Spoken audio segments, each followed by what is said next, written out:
Okay, so we have Laura Schatzkin and David Maass from the Electronic Frontier Foundation. Fantastic digital rights group. We're grateful. Laura is the front-end web developer, and also for this project, Spot the Surveillance, which she was selected to participate in the Mozilla XRStudio Residency program and coded this, the EFF's first virtual reality project. She's worked on a lot of digital activism projects, including the net neutrality campaign, and has worked in tech for over 20 years with a focus on working with nonprofits and artists. She has many talents. She's also worked as a software engineer, database manager of large-scale conversions, IT manager, and software quality analyst. And on the parallel life, she has a parallel life as a visual artist. Dave Maass is a senior investigative researcher for EFF and covers issues related to police surveillance, criminal justice, free speech, transparency, and government accountability today. In addition to deep dive investigations, he coordinates large-scale public records campaigns, advocates on state legislation, and masterminds special projects, such as this Spot the Surveillance project. Before EFF, he was a reporter for many news weekly alternative ones in every state along the U.S.-Mexico border. He studied visual anthropology, somewhat related to what we do here, at the University of Manchester. So thank you for speaking. Thank you. That was such a great introduction that we're going to have to skip through our introduction slides. We'll just repeat it again.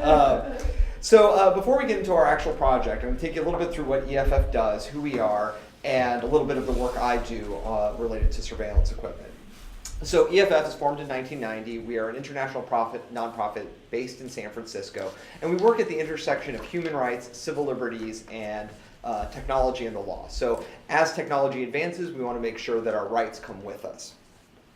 And that means covering a whole bunch of issues related to mass surveillance, whether that is the NSA tapping into phone records, law enforcement surveillance, online censorship, a lot of consumer privacy, particularly around social media these days. We file a lot of Freedom of Information Act requests. And then we have a lot along the IP, intellectual property side, whether that's defending fair use or taking on copyright trolls and patent trolls.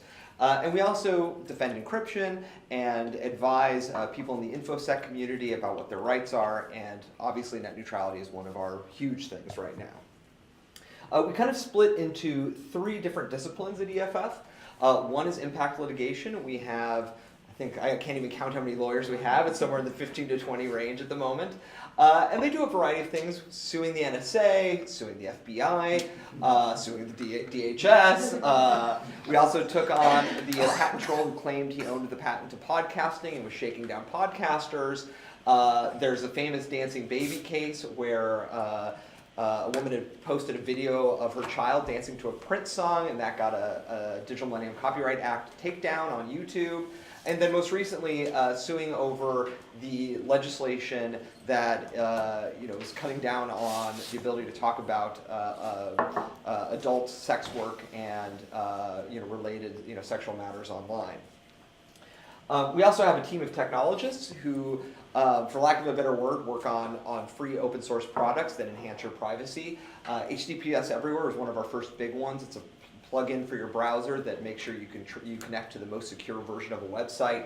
Privacy Badger is probably the #1 reason people visit EFF's website these days. It is a plug-in similar to a lot of the for-pay ad blockers out there, but it blocks third-party trackers on your browser. And CertBot is also a huge thing that has made it a lot cheaper and a lot easier to get security certificates for your website. We also have technologists who work on state malware. So if Ethiopia is using malware to spy on journalists, we've analyzed their laptops to look at how that technology works. We've also had technologists pull apart pregnancy management apps to see what kind of information it's leaking to advertisers. So there's a range of technological work that we do. We also have an activism team that has been really pioneering the ways in which we use the internet to influence Congress, influence other policymakers, but we also pride ourselves on doing kind of outside of the box ways to draw public attention to issues. So for example, we flew a blimp, we teamed up with Greenpeace to fly a blimp over the NSA data center in Utah. We worked with a whole bunch of internet companies to do a fairly large blackout of websites to defeat some pretty heinous copyright legislation. We put out a science fiction collection. We went to Dragon Con and had cosplayers hold up signs defending anonymity. And we also have a grassroots coalition called Electronic Frontier Alliance, which is some 87 organizations in 28 states. A lot of them are just small groups of people who are interested in our issues. Some of them are established organizations. But the idea is for everybody to share information and to collaborate on campaigns to affect both local and national change. I specifically work on EFF's street-level surveillance project, which deals with law enforcement surveillance technology. We're seeing a proliferation of technology in police departments and sheriff departments, as well as domestic federal law enforcement agencies. A lot of this technology is being developed for the military and is trickling down to our communities. But there's a range of technologies. I'm not going to go through all of them because I actually have slides about some of these. But generally we're talking about things like surveillance camera, drones, social media surveillance, biometrics. So, for example, drones. I think when I first started at EFF in 2013, drones had just started, showing up with Customs and Border Protection. A few police departments started to have them, and this is kind of exploding as a way that law enforcement is using it to surveil people, to do situational awareness. It's a lot cheaper to put up a drone than a helicopter, and you can also put them up sometimes for longer, depending on which kind you have. Gives a little bit more access, but this can be, seriously invasive. One of the things that we recently uncovered was in Berkeley, there were a whole bunch of protests in 2017 against speakers like Milo Yiannopoulos and Ben Shapiro and Ann Coulter, and the Alameda County Sheriff's Office had teamed up with the UC Berkeley Police and the Berkeley Police Department to put drones in the air to monitor protesters. And none of the protesters had actually seen these drones in the air. We only found out about it because somebody had let it slip during a presentation, and then we started filing public records requests. Body-worn cameras, also huge. I think now it's hard for me to find a police department that hasn't been using body cameras. And in general, these are supposed to be a technology that helps for police accountability, cuts down on police brutality, but actually it's a huge surveillance network. They're just collecting video on people all the time. It's not necessarily very contextualized. I think that for a documentary film program, cops are becoming the most prolific cinematographers in America because they're just capturing things all the time. We've started to notice. There was a presentation at the Hacker Convention DEF CON about the vulnerabilities in this technology. He actually discovered that certain models you could actually hack into. Not hack into it, you didn't have to do much to get into it, but you could actually get footage off the camera, alter it, and then get it back onto the camera remotely.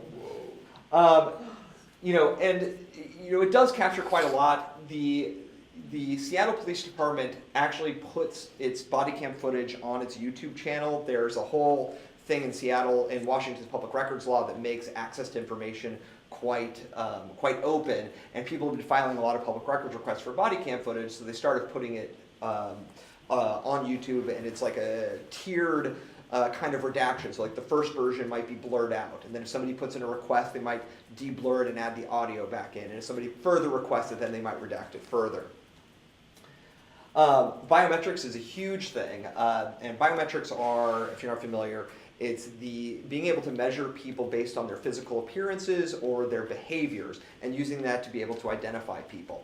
Face recognition is probably one of the ones that people care about the most, but like fingerprinting is one of the most historical ones. Generally with police departments, up until recently, how this worked is police officers would carry devices with them, and sometimes it was a mobile phone, sometimes it was a handheld specialized device, and in the field they might take a picture of somebody and then compare it against a mugshot database in order to match them. Or maybe they have access to the DMV database and then they run it off that. What we're seeing now more and more is Amazon and IBM are getting into the game and want to use real-time facial recognition on cameras in order to track people and identify people as they move about in public spaces.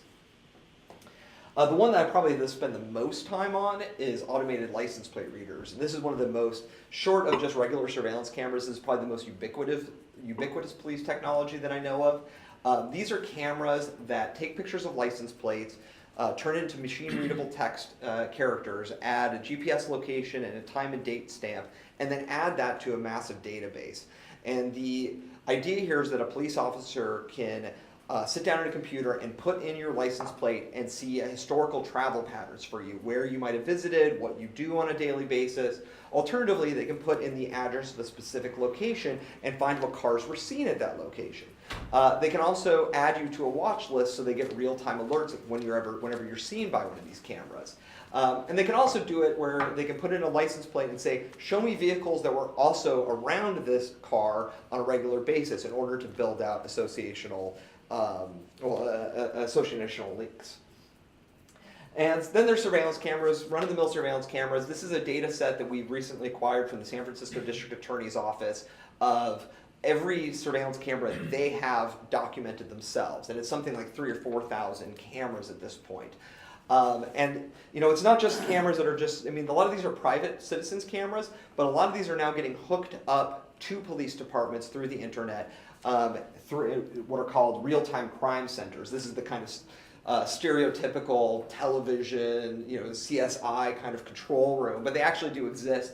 New Orleans has one, Houston has one, lots of police departments are getting them.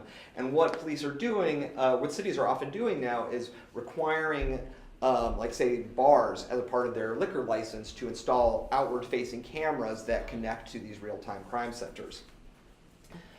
And so why does this matter? I could do a whole presentation about this. This is all I could fit on one slide, so I was like, let's stop there. Unrestrained surveillance chills our ability, even in subtle ways, sometimes in unconscious ways, to just explore who we are, to try out new things. It can also have a chilling effect on your First Amendment rights, whether that's our freedom of speech, our freedom to protest, our freedom of religion, our freedom to associate, whether that's union planning or figuring out how to do a Black Lives Matter protest. The more technology law enforcement gathers and creates and the more data collecting, the more security vulnerabilities there are. Law enforcement will often get dazzled by a technology they see at a conference and purchase it and think it's a one-time purchase rather than, no, you have to invest in a cybersecurity professional who's frequently testing your system to make sure it's not owned. The Metropolitan Police Department in DC kind of famously, during the presidential inauguration, had their cameras hacked by, I think, Eastern Bloc hackers who turned it into a ransomware network. We've also had license plate reader cameras that we were able to actually go to the website, URL for individual cameras, and it would bring up the controls, and you could hit a link and it would open up a live feed of these cameras.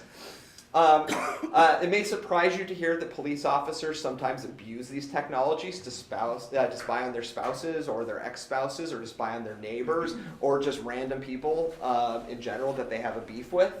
And also this technology disproportionately impacts communities of color and the economically disadvantaged. And there's this kind of cycle as things take off where there might be a neighborhood that is over-policed, and as it's over-policed, they add more surveillance technology, which creates more data for more over-policing. And too often, our work looks like this. We're getting public records, and we're just chucking them at people. A lot of redactions, a lot of text. We do blog posts, academic papers, white papers, or even worse, I stand in front of you and I do a PowerPoint presentation, and that's how you get the information. And maybe I have a funny graphic in there that is an in-joke to people. And so what we really would like it to be is like this. We have people understand where this technology is in their communities. If I had all the time in the world, I would set up like a walking tour and just have people follow me around and I can point out the various things. That is not the greatest way to reach people, and honestly, I only have knowledge of where some of the technologies are in San Francisco. I don't know where they are in Boston. I don't know where they are on the streets in Cleveland. So that gets us thinking about VR. And so I'm going to give you a very brief history of EFF and VR. Here's one of our founders, John Perry Barlow, who sadly passed away this year. And in 1990, he wrote an essay called Being in Nothingness, in which he went and tested out some of the early virtual reality systems that were out there. And as you can see, he said, welcome to virtual reality. We've leapt through the looking glass. Now what? Go ask Alice. He thought it was a very psychedelic experience, but I think that he thought everything was a psychedelic experience at that time, because I don't think he was ever off psychedelics at that time. So that was 1990. I told you this was brief, because now we're going to jump 25 years, because there wasn't necessarily a lot. He welcomed us in 1990, but it would be 25 years before VR would start to hit the commercial market. And so 2015 is when Oculus and HTC Vive and PlayStation VR were starting to go out into doing demos and getting ready to sell it. Google Cardboard was becoming fairly prolific, and that's when we really started looking at VR. And we had two questions when we started looking at this. And the first are, what are the digital rights implications of virtual reality for society? And that could be anything from manipulating people to privacy. And privacy is one of our main concerns. And then the second is, what is the potential for virtual reality as an advocacy and educational tool? And I'm going to talk about that first question first. The Intercept has a great article from 2016 in which they had hypothesized that virtual reality allows for extreme amounts of surveillance, more than maybe we've seen with the internet or in public.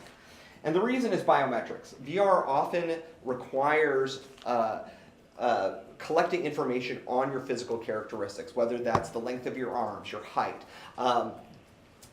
Some of the basic things are just where your head moves. And some of that can be really revealing. There have been research that shows that just based on where somebody is looking, you might be able to correlate that to ADHD or schizophrenia or autism. Some of the technologies out there that are being combined with virtual reality are explicitly biometric collecting, whether that's tracking people's facial expressions or their eye tracking or putting on a device that monitors people's breaths as they're in the experience. And then there's the super creepy stuff where companies, in a very quiet way, might be throwing stimulus at people in a VR environment in order to capture particular biological responses. And augmented reality is also on the horizon, and that's going to present even more privacy challenges, especially as the technology starts scanning the environment that people are in to bounce shapes off a server to do pattern recognition. And what we have also found there was a really neat research study by the Extended Mind about VR users now and their feelings on privacy. And sure enough, 90% of VR users are already taking steps to protect their personal data, whether that's using a plugin, whether that's adjusting their Facebook settings. And on the other hand, a majority of users were okay with VR companies collecting biometric data and using it for development, but they were overwhelmingly against that data being sold, whether that's anonymized or not. On the other side, so when it comes to looking at VR as an advocacy tool, we're not the first ones to try this. So Planned Parenthood has an experience called Across the Line, which helps simulate what it's like to try to seek access to reproductive health services. PETA goes around to college campuses and other locations with a bunch of their headsets and have people experience what it's like to be a cow in a factory farming situation. And then there's this one at Stanford called the Thousand Cut Journey. Yeah, I'm sure it's really lovely VR experience. I haven't done it myself. They were here last week. Were they? Yeah. Did they do it for you? I did the chicken. How was it? It was really intense. Yeah, I bet. So there's one called the Thousand Cut Journey, which puts you in the body of a young person of color, and you experience racism both as a young child, as a teenager, and as an adult. And I heard that the person who worked on the Guardian's solitary confinement program is experiencing part of this program. Is that right? Fran Panetta is a Neiman Fellow at Harvard. Okay. Me. Okay. So that was also one of the really early things that we looked at, and that was really influential in us thinking about what we could do with this technology. But she's an honorary member here. She's Honorary here every member. week, but Honorary she member. didn't know there was something to it. I think I pass it off to you now. Yeah, okay. So from all that, we decided to do our project, which is called Spot the Surveillance, which is a virtual reality experience that uses simulation to teach people how to identify the various spying technologies that police might deploy in their communities. So I'm just going to back up and say a little bit about me. I didn't really have any experience with VR before about a year ago. I was working as a web developer, and I tried out VR and I thought it was fantastic, and I thought, well, maybe I can make a VR experience for EFF, and that's when I started meeting with Dave and another colleague of ours, and these are some of the considerations we came up with initially. I'm going to go through these in more depth, but first I'll just say that we were looking for a meaningful advocacy experience. We did not want to collect biometrics. We wanted the experience to be easy to access on different platforms and devices. We wanted it to be open source with an eye on accessibility, so differently able people could still have the experience, and also on a modest budget. So for meaningful advocacy experience is that we didn't want to just rely on that novelty factor VR. It's like, ooh, this is new and shiny, let's do something. We wanted it to really use the technology in an appropriate way. We wanted to present our research in a way that could only be done through VR, and that the people were active participants in the experience, and that they would learn new information that they could bring with them from the experience into the real world, so a teaching tool. So EFF has very stringent policies about how we treat data. We don't track, and we're not going to track in the next level either, so that was an important thing, but we still wanted to make sure to have a functional experience that's responsive to physical movement without recording them. We also try to keep technology accessible in the terms of openly available, so we try to build things that are open source. We try to use open source technologies. We also wanted something that would work across a lot of devices and platforms and not dependent on app stores, so that meant we wanted something browser-based. And to leave the technology to be open to be built upon, whether by us or other people. For accessibility, even though we think of VR as a very visual media, we wanted it to be accessible to low vision users, and also low mobility, so not difficult to manipulate the experience, and to think about language barriers. And economical. So we didn't have a big budget. It was basically us, you know, and some help from a few other people. So it was, how can we build this on with a small team on a shoestring budget and still make something that's effective and a good use of EFF's money and time. All right. Dave's going to tell you about this. Okay, so in street level surveillance, you are put on in a street scene. It is a still 360-degree photo from the Western Addition neighborhood of Fillmore. In the scene, there is a police encounter going on, and your task is just to look around for various pieces of surveillance technology. And as you find one, you're prompted with information about how police use that technology, how it functions. Very sort of brief, but yet very, everything you need to know about how it works. And the goals for us, we had several. One was whether we could do this, whether we could build a VR thing, and then from there whether we could build more things. Another one was just to educate people about the various types of surveillance technology. A lot of people, this is still their first VR experience, and it does have an indelible impact on them. We also wanted to, beyond just training them about what the technology is, we wanted to train them how to find it. So as they're walking around their communities, they see something, what is it? They maybe have a better sense of why that camera looks different than other cameras. One of the people who helped us with this project by providing some photos that show up in the experience is an activist named Mike Katz-Lacabe. And we had him test out the experience. He's like, this is what I do with my kids. Like, some families play slug bug as they're driving around. We play surveillance safari. And my kids are really annoyed with it, but that's all we do is I walk around and I take pictures of the surveillance equipment. And he's got like a flicker thing where anything that wherever we're looking for a particular product, he usually has spotted. And then the final use case is that police encounters can be very stressful situations. Protests can be very stressful situations. They move very fast, but it can be useful for people to be able to be aware of what surveillance technologies there are for later use. Was the police officer wearing a body camera? Was there a camera on the street pole? Did the police vehicle have something attached to it? And so hopefully people being able to practice this in a controlled environment, maybe that will help them later. We're still very, very early on, so we don't have much data on how effective that is, but that's at least one of our goals. Back to you. Okay, so with all that in mind, I think we missed a slide. Oh, no, that's it. Okay. Yeah. Okay, so I thought we had a list of decisions. No? Oh. Okay, so one of our decisions was to use Aframe, which this Aframe was developed by Mozilla to be a powerful but easy way to develop VR content. And it's based on top of HTML, so since I am a coder, a front-end coder, this was a very comfortable environment for me to work in.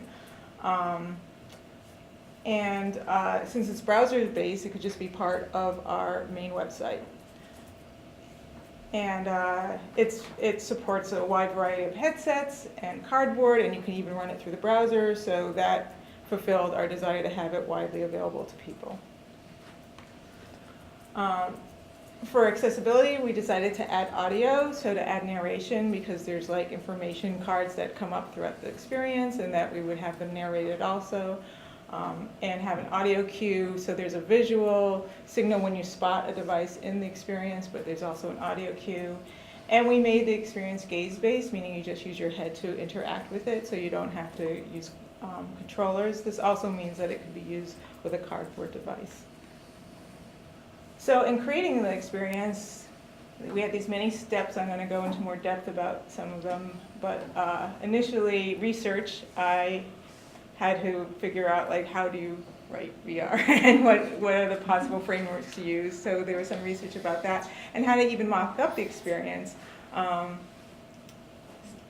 because I don't do a lot of design, but I've only designed in 2D. So how do you design in three dimensions? Spotting locations, taking photographs of the locations and photoshopping them to reflect the experience we want. We had to record the audio, so finding the best person on our staff to do the narration and figuring out how to record the audio cues ourselves. I had to write the code and Dave had to write the content, and also he had to gather any images we used for the experience, and we use Creative Commons images, and user testing, because we like to do human-centered design, so that means we need to get a lot of people to try it out, to tell us how it works for them, what doesn't work, and try to refine the experience from there. So this was like my very first attempt at mock-ups. Since I'm an artist, I was trying to draw it, and I was like, what am I doing? Like, there's Google Street View. So from what I read, a way to start is to do like a bird's eye view of the experience and then do some point of view angles. So from here, this is like a street corner in San Francisco.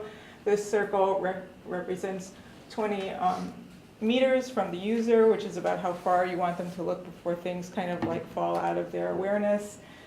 So we're just testing out some concepts there. And then here's a point of view. And the idea is like the user would look at the ALPR, and that would be a pop-up of more information. So from here, I handed it off to our UX designer, and they made it much prettier, but this is kind of how I started out. So we use, has anybody played with the Ricoh Theta? So you have. So the Ricoh Theta is a 360-degree camera that has two concave lenses, one on either side, and it takes two 180-degree photos, or actually slightly larger than 180 degrees, and then stitches them together. And it's a fairly economical camera. It's under like $400. And actually, I carry one of these around with me everywhere now. It's my primary camera other than my phone, and I love it.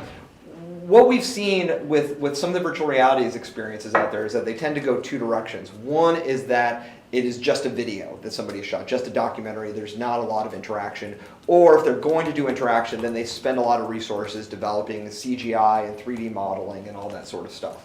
But we decided to do not do the 3D modeling but make an interactive still photo, because it would allow, it's a very rich environment to begin with, but we didn't want it to be too distracting. We wanted people to be able to dwell in it without getting, following vehicles or the Matrix woman in a red dress kind of situation. And we also wanted to avoid the uncanny valley problem where we start putting people in the scene who look really strange and people are fixated on the creepy, partial robotic human in the scene. So this is a photograph we took, which ended up being the photograph that we're using in the experience. And so this is a street corner in San Francisco in the Western Addition in front of a police station. And We had been looking for a location that would be good in terms of not too visually dense or sparse and would have some surveillance already in the scene. And so we were taking the photographs of this one, thinking this is what we're going to use. And as we were doing that, the police came out to talk to the citizen, and we were like, perfect, you know? So we got them in the picture, and the best part was they ignored us completely. So that worked out really well, and that ended up being our final photo. This is an example of how we developed the information card. So just to make something that was very clear with a brief text and a photo, a close-up photo of whatever device we were talking about. And this is how it looks in the scene. So that photograph you just saw with, you know, a scorecard of a very simple scorecard, an indicator that you've found the device, and then the information card appearing. So, as you briefly touched upon in my introduction, I was in a residency this summer at Mozilla called XRStudio, which was for 30 women to explore virtual reality, augmented reality, mixed reality, artificial intelligence, and machine learning. And it wasn't so much hands-on or a teaching environment, it was more of a networking experience to find out what other people were doing and how they were approaching it and get ideas. So that was part of the environment I worked on this summer when I was creating the code for this experience. And we applied for and got a grant from Journalism 360 to help us keep building out the project a little more. So that's great because we're going to keep doing that. And then we launched on November 5th, so not too long ago. Are folks familiar with Aaron Swartz? Yeah, so Aaron Swartz was a very close friend and associate of EFF, and every year and he had committed suicide after a particularly vicious prosecution by the U.S. Department of Justice for, related to him accessing JSTOR records on a large scale. And so every year at the Internet Archive, and that's Brewster Kahle, the founder of the Internet Archive on the right, they have a big event where people work on hacking projects together. There's a lot of talks, and we thought that would be a really good opportunity to debut it, especially since separately there is a VR Aaron Swartz museum that's been built, and so it kind of made sense to have both of them side by side. Where is that museum? It's actually a virtual reality museum. Sorry, yeah. So maybe I should have said that. It's a virtual reality museum. I think it's actually a Chelsea Manning Aaron Swartz museum at the moment. But we, in addition to people being able to do this at home, one of our main ways we hope to go about this is having it as something that we can do at conferences at a table activity, rather than just, hey, donate to us and get our T-shirt or ask us questions, but maybe an experience that people can try. Either, it's something that they can learn at the table, or maybe something that draws them at the table. And so we brought it through about 100 people that day, which was a lot for us, and it went down pretty well. People had a really good reaction to it. But people actually started using it, as we hoped, online as well. So we saw this tweet from Portland Hackerspace in Portland, Maine, which is about as far as you can get from San Francisco, and they were trying it out. And this is my dream. Like, I can't go and show people where the technology is in Portland, but we can send this there and they can try it out. And then people were responding on Twitter pretty well. This is my favorite one. VR tech is so effing rad. I just went spinning through my apartment pinging spy tech on the screen of my tracking device. LOL sob. LOL sob is pretty much what we were going for. Like, mission accomplished on that one. Oh, let's do it again. Okay, so our next steps are to continue doing demos so that we can help educate people about street level surveillance, but also to get more user feedback so we can keep refining what we've built. We're going to have a focus in this next stretch on getting feedback from disability communities to see if our assumptions about accessibility are correct, and if not, what we can do to improve it. And improve the experience in all ways. Get rid of any bugginess and add features. And then we're going to do a second launch in April 2019, hopefully a much smoother experience.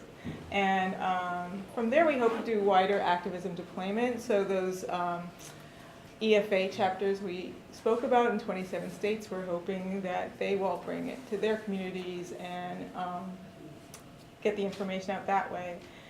After that, we have several ideas of where we'd like to go with this, but nothing's been decided yet. So one is I have a dream of a AR version of this where you could be out in the real world and it would either project surveillance to give you an idea what it might look like or do some sort of identification, but that's just like a fantasy right now. We also have an idea of building out another level to this, which would be like a home office, which would include consumer privacy issues and give information about that sort of technology or those technologies. And we also have thought about, instead of just being a street corner in San Francisco, perhaps in a rural Midwest community or in other places that you know, might have different experiences and other people might relate to in a different way. So that's our presentation, and this is how you can get in touch with us. And that's where the experience lives. So do folks have questions or comments or anything? Well, one, I just want to thank you guys for coming from San Francisco. They also spoke at the Public VR Lab last night, and it was awesome. People kept us there till like 10 o'clock thanking you guys for your work. I'm wondering, I'm actually thinking, I just had this thought sitting here today, that we could be teaching people how to do this themselves in their communities. So, you know, that's something maybe we could talk about, you know, could we do trainings with our youth media programs across the country as a project for them to work on in 360 and VR, in coding, that we could kind of deploy to a couple of media centers that then could try to create their own experience. So I'm thinking we could do that in Boston. I think Philly Cam and Open Signal up in Oregon also would probably be interested because they have budding VR labs as well. So just an idea in terms of, as you said that about distribution, I was thinking like, oh, well this could be a teachable, this is a teachable moment for our youth media programs. They're already doing youth media, they're already doing emerging media, but maybe we could also give them sort of this public interest VR application that they could try. Just an idea. Yeah, that sounds great. I mean, like that's one of the benefits of working with Aframe and an open source Yeah. technology, and you know everything that EFF does is licensed under Creative Commons, so it is Right. very much designed for people to be able to remix it and do their own version. Yeah. So we could share the code, obviously. And Yeah, an you Aframe can take program the and- code right now and do whatever you want with it. Cool. I don't know if you have access to schools. It'd be great to get this into educational curriculum. And if you're able to do that, it would be great to have contributory projects. So websites where people take shots of technologies in their neighborhood and post it. Great way to document stuff and a great way to sort of get some energy into, you know, some participation in this space. That's pretty low hanging fruit. This is a really cool project. Thanks for presenting it. It's funny because a few years ago, actually it's many years now, like 6, 7 years ago, I worked with Mark Burdett, who works with EFF as a developer, and we were running this workshop where we were using BossMob, which is like a mobile media production platform that enables sending MMS or voice calls and also posting content to a map from cheap phones that aren't internet enabled. And this is a project that had a lot of stuff going on, but what Mark and I would do was spot surveillance camera workshops, and we did this at Allied Media Conference, we did Netroots Nation, we did a bunch of different spaces. And basically we would walk around in the street and take images of all the surveillance gear that we could find and post it and tag it with a location. And then we'd come back into the room and look at a participatory map that we just created of a bunch of surveillance stuff. And so just it made me think about sort of the history of this type of project. So New York had there was like a map of surveillance cameras, and there was even a tool that would plot a path for you through Manhattan that would avoid being seen by surveillance cameras. Although as time went on, that sort of became impossible. There's a rich history of this sort of like type of project, but I really like the idea of the educational resource and also the how do you extend this to become something participatory so that people are adding additional content to it and that it grows over time, and also that they share it across social media using hashtag spot surveillance or whatever, EFF spot or whatever it is. But it's a great project, thank you. Thank you. Well, tell Mark you said hi. Yeah. I sort of hacky this with yellow arrow back in the day when you could put those yellow arrow stickers up and there was a code. And you could do that with QR. People would see it on the streets, wonder, see the technology. It wouldn't just be people that went to the site, but it's a great way to call it out. There's nothing illegal about it, it's just a little sticker. Facing public property, keep EFF off it, but the QR code would still work. That's also a way you could do AR too, I mean, with the Yeah. JS, you know, Yeah. which would be neat. It'd be cool to be able to actually find information about, you could have a logo that's not EFF, but it sort of helps you know that that's the spot, so that you could then be able to either load data or read about that particular site, for It example. should be the in EFF AR. logo, and then people are putting these like arrows, putting out the surveillance stuff all over the world with a little arrow that has the EFF logo and a QR code, and then it's also like great visibility for EFF on top of the educational. Yes. I have a suggestion and a question. I was wondering, I don't know if you're going to be around me next month. My friend John Warner is having, well, it used to be 2 days, but it's a day, AR in action before our event. And I said, if you just want to be immersed with people who know everything from nonprofit, for-profit, any kind of law, legal, they have almost, I don't know, 600 to 800 people who come from like everywhere. And you'll find somebody amazing in the room who may be able to give you jumper cables to get you started, or Yeah. give you connections, or who can help you out. That's very cool, but I'll be in San Francisco. And What was the event again? AR in action. It's going to be held here in the pretty. When is it? AR in action. When? Oh, when? The 14th. Oh, this month? January. January. January. They're also recorded as well, so Oh, you could, okay. not the same effect as being there in person. Yes, but not the at same least effect you watch as the being content. attended. I'm toward the point about them networking and getting the word out. To me, Totally. that's like way to getting internationally. My question is, as an avid fan of the show that's gone away, Person of Interest, I'm also having friends over in the UK. I was wondering, I know we have the issue of surveillance here in the United States. And then I watched some great BBC things that talk like Bodyguard and other things where they are able to prevent, what do you call it, bombs, you know, the homeland security, you know, the whole thing. What is that line, the legal line that's drawn where, you know, when you go to a building, I don't have a problem showing my ID because I want it, versus other places where I want my privacy? Like comparing, like I'm taking for advantage, like British versus United issues on surveillance. Cool. Well, so the first thing, it's funny you mentioned person of interest.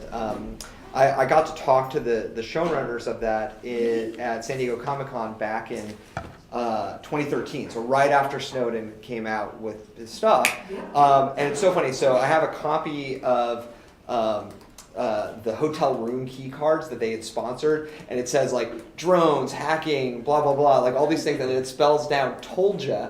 And that's exactly what we were saying immediately after the Snowden stuff. We're like, we told you, and but it was really funny that person of interest felt they were as they felt like prophetic about it, and we were like, yeah, and so but we gave them all our stickers and things like that.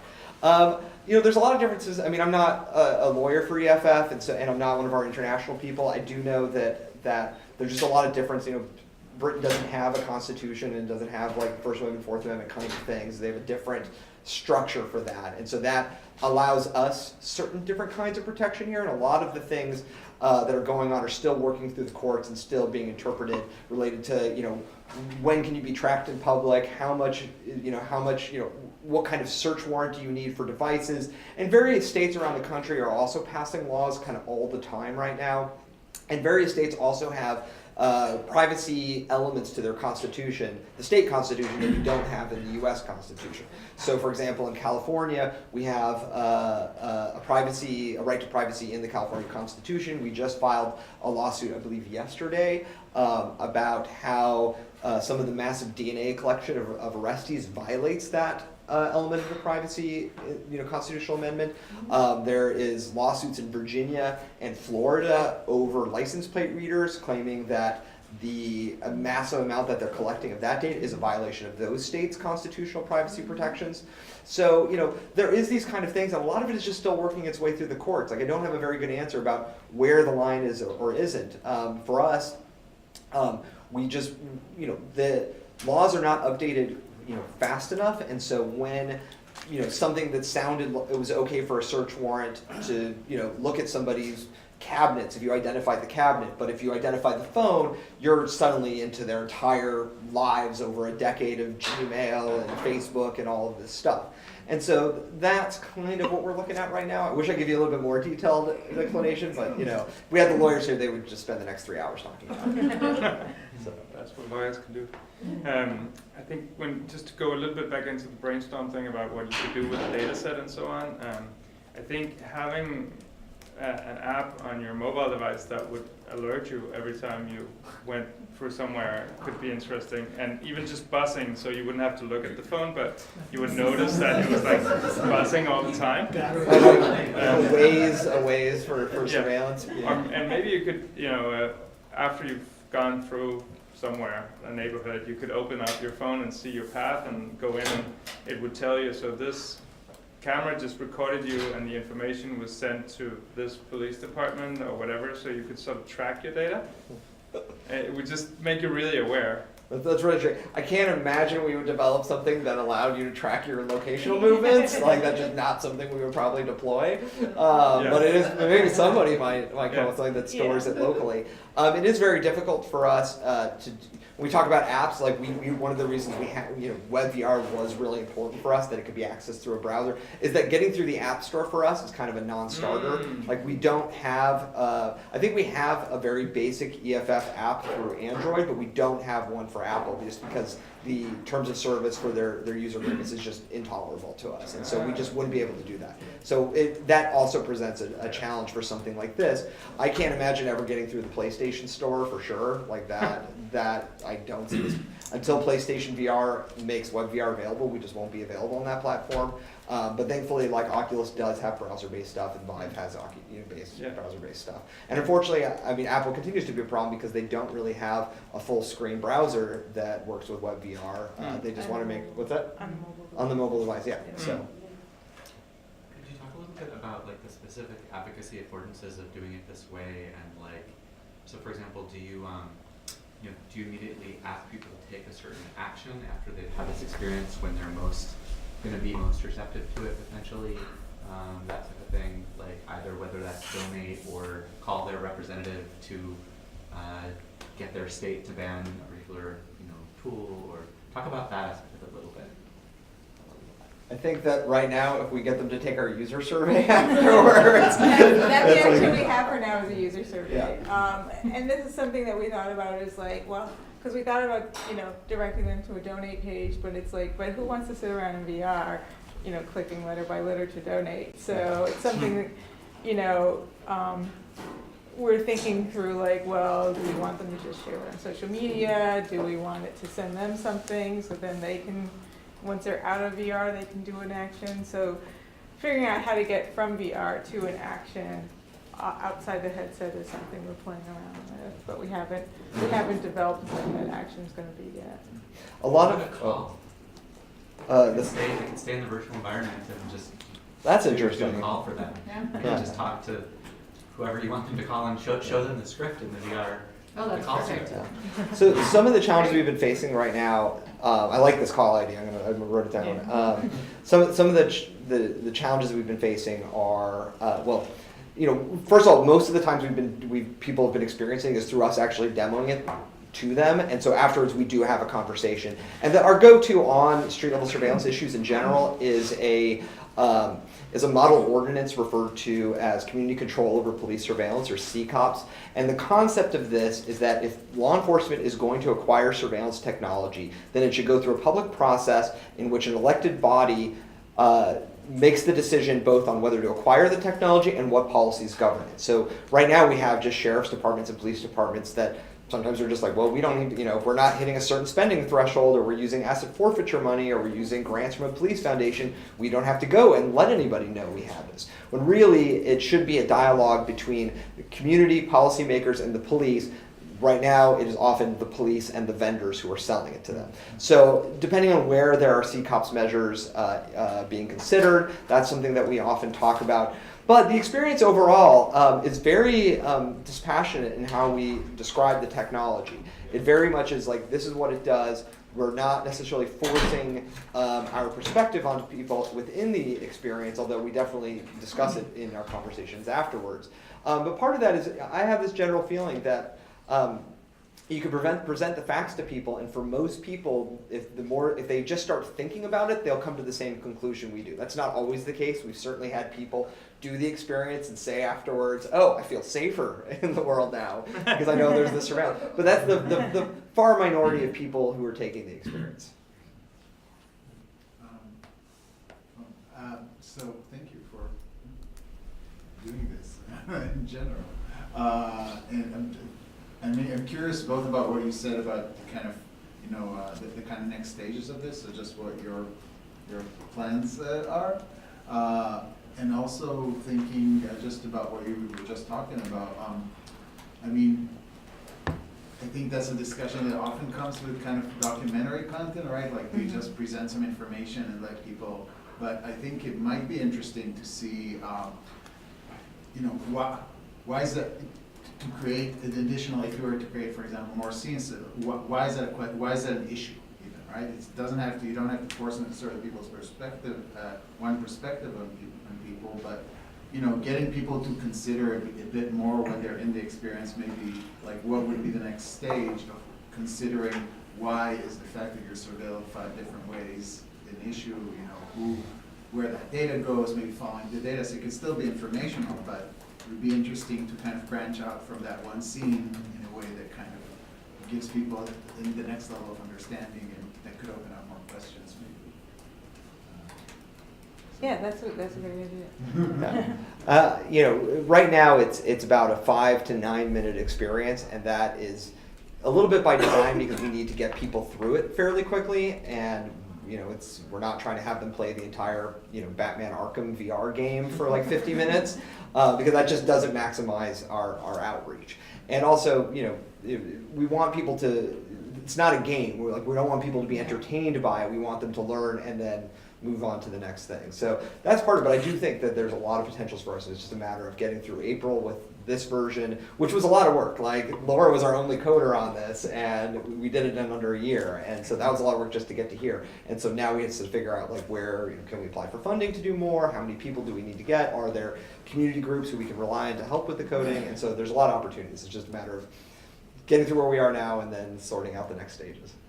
And also that, right now it's primarily something we demo in person, but eventually it'd be nice for it to be like something that can stand on its own. And that's when it'd be great to have other levels that people go to with more information. So yeah, that would be in the phase 3. Based on your experience working with Aframe, can you talk about like the pros and cons of your kind of work fun. process? I like to cover that. Thanks for bringing that up. By nature, I just tend to really want to support non-proprietary open software.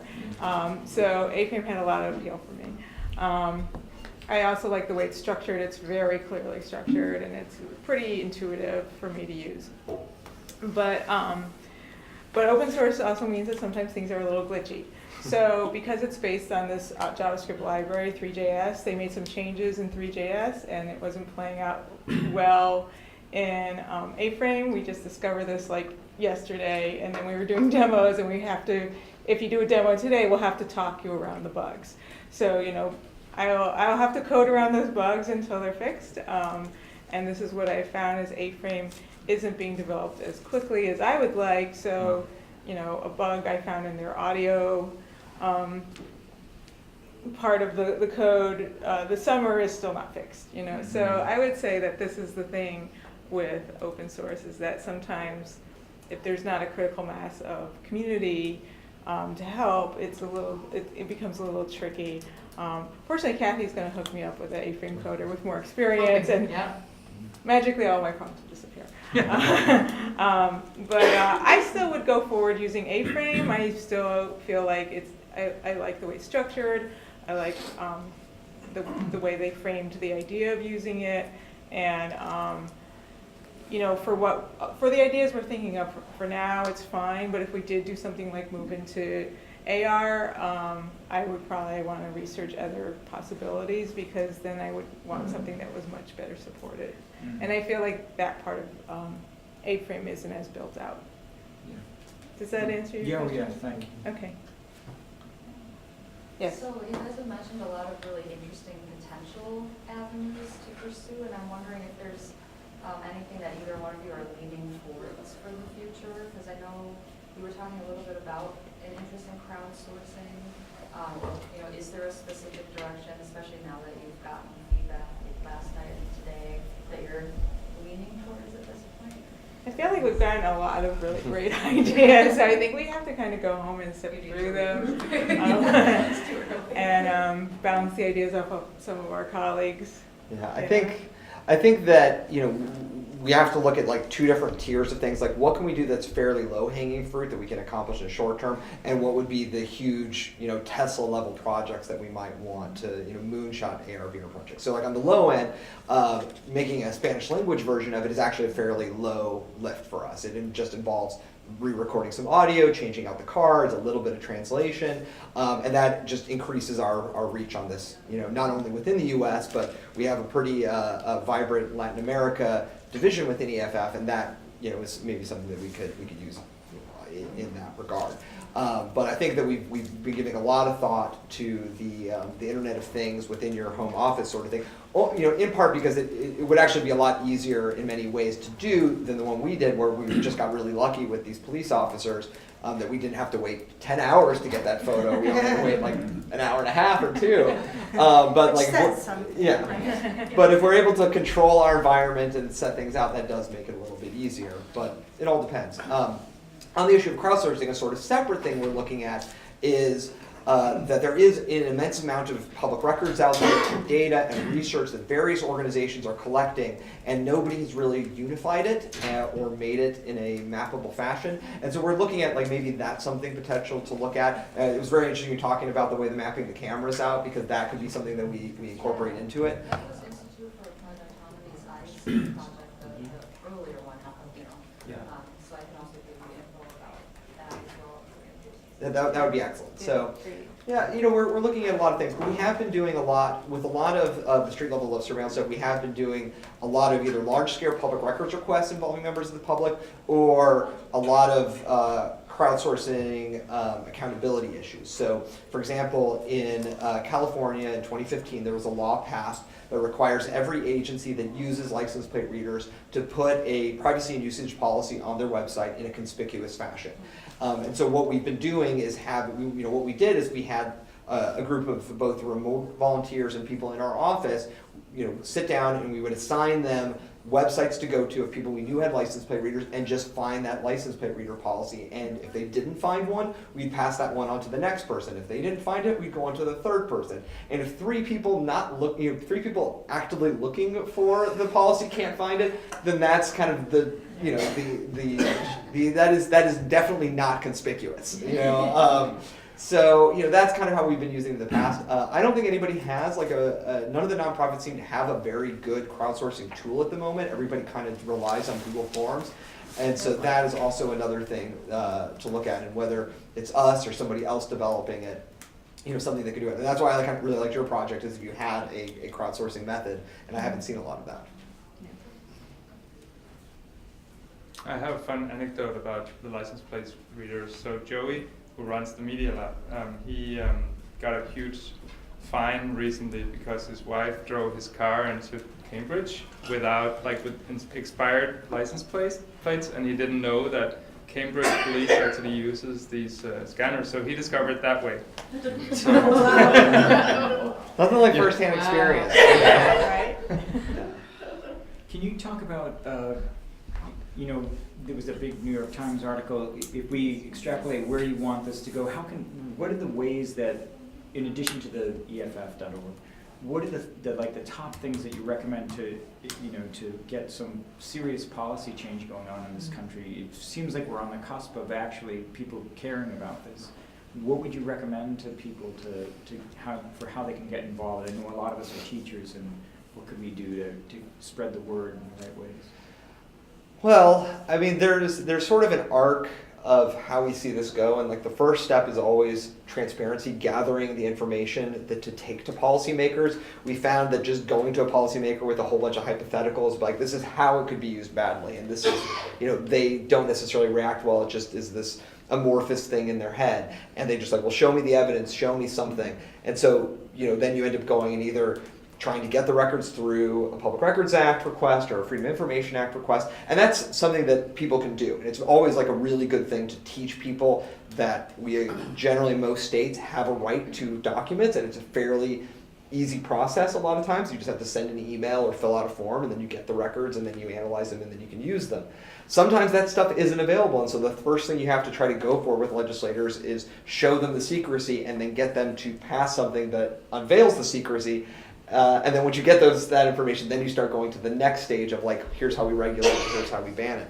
But a lot of times, government officials don't fully understand it till it actually impacts them. Like they understand it in their communities. There have been times where license plate reader data has gotten out into the world, and reporters have used it to map, say, the mayor's travel patterns, and that stops it pretty quickly. Or legislators are confronted with it, and I think that ACLU did something interesting with Amazon's face recognition system, where they ran images of members of Congress through the system and showed how they got false positives, particularly on African American members of Congress, and that prompted a lot of things very quickly to happen, in terms of investigations and letters and that sort of thing.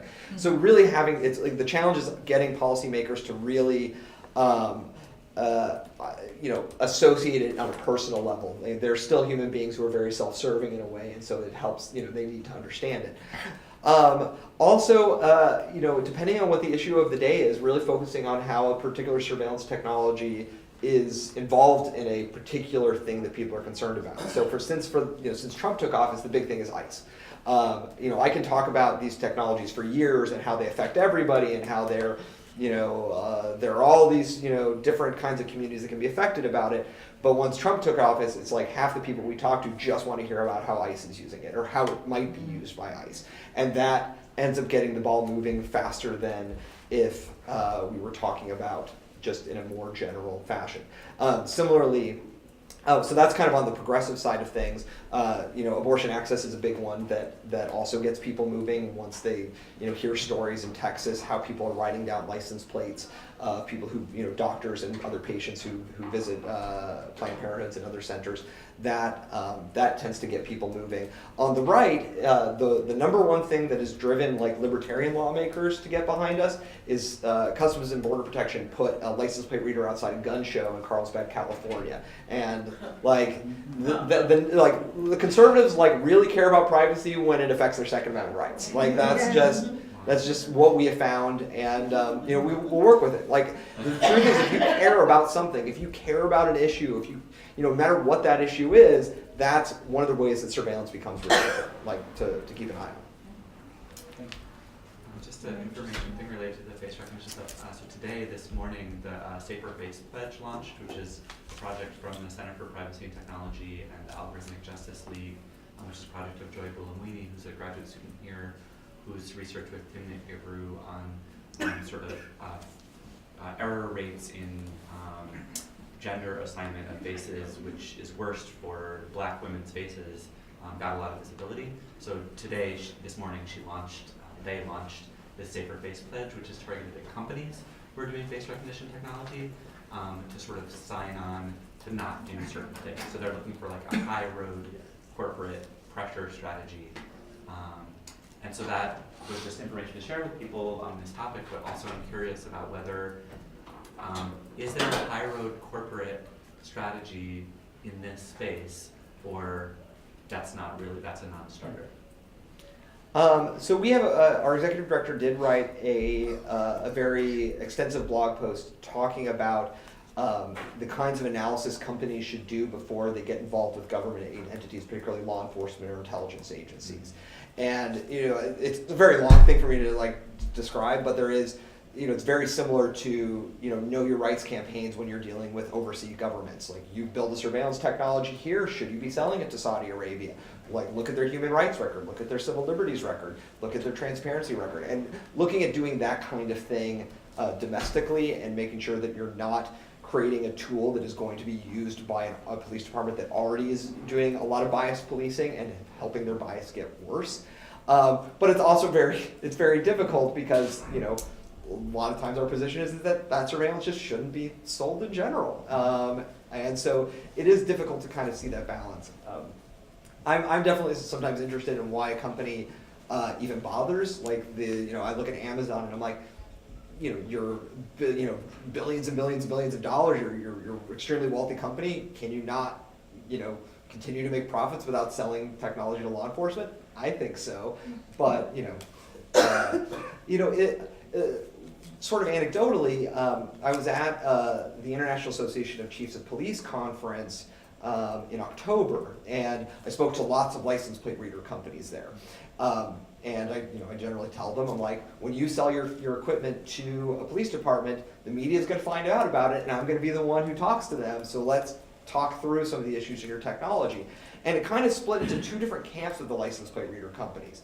One camp was, we just sell the equipment. Like that's what we do. We don't do anything beyond the equipment. Maybe we do a little bit of hosting. And they say, what we don't do is collect our own data. And then there's this one company called Vigilant Solutions, which sells the equipment, sells the software, but also has tow trucks all around the country driving around collecting it for commercial purposes. And so they have like a 10 billion data point database of license plate readers. License plate reader data. 1/3 of that was collected by law enforcement, but 2/3 of it was collected by their private contractors, and that's not just sold to law enforcement, that's sold to insurance companies, debt collectors, lenders, and so these companies are like, and private investigators who work for law firms, it's like all over the place. And so these companies will be like, listen, our ethical line here is that we are developing technology, and it's up to the communities to decide how it's used. Whereas you have this other company that's like, no, our business models collect as much and sell you on how much data is awesome, and we're going to tell you like how you should use it rather than like having the community involved. And so, I mean, I'm not a fan of license plate readers in general, but I do see that there is a higher road in not collecting your own data, not becoming a tool of the surveillance state in the sense of collecting information for the government, and also, I think that's mostly it. The one that's collecting everything, are they winning? Are they the dominant player in the market? I mean, without like giving them like a promotional quote that they can use for me and a thing, I mean, they are like a Coke in a field where there's only like RC Colas and Safeway brand down the line. Like there's no real Pepsi compared to them. That's the better business model. No, and that's part of their thing. I mean, they have they have anti-competition lawsuits against them. They go to police departments and they say, listen, if you want to share with each other, you all have to be on the same platform. So, if you split it between all these different platforms, you won't be able to share. So you have to use us. We want to be the only ones. What were they called? Vigilant Solutions. And their commercial sister company is Digital Recognition Network. Just one more question, because then they have demos and we can watch. There's lunch, can demo their work after. So. I was just curious if there is a high road example in terms of municipal or state governments you could point out, like somebody who does surveillance differently in the U.S. So the places that have passed the CCOPS ordinance right now are Santa Clara County in California, Oakland, Berkeley, and Davis in the California area. In other areas, I believe Seattle has a version of it, and I'm trying to think I think that's pretty much it. It hasn't been fully taken off yet, although it is nice to see when states pass things like in Arkansas, for example, private license plate reader collection is just not allowed. Like their government is, but law enforcement isn't. Or you see in, I think, North Dakota, drones generally require a warrant, and that's great. And so I think that tends to be some of the positive movement we see, where there's a lot of restrictions and a lot of transparency. Maryland has a pretty good license plate reader law in terms of transparency, where every agency that uses it has to disclose how many data points they collected, how many requests from other agencies for that data they gave with, how many data breaches they had. They have to disclose that on a regular basis. And the same goes for like Nebraska. Like Nebraska has passed some interesting legislation as well. But really, we're kind of looking at this CCOPS thing and seeing where it goes. There's stuff in New York with the Post Act that they're looking at. St. Louis has a ordinance that they're looking at, and it's taking off, but we're still in the very early stages where there's a select number of communities often around the Bay Area, because Bay Area has a strong privacy movement and a lot of tech interest, and so yeah, so far that's kind of where it's at. Thank you so much. Thank you for having us.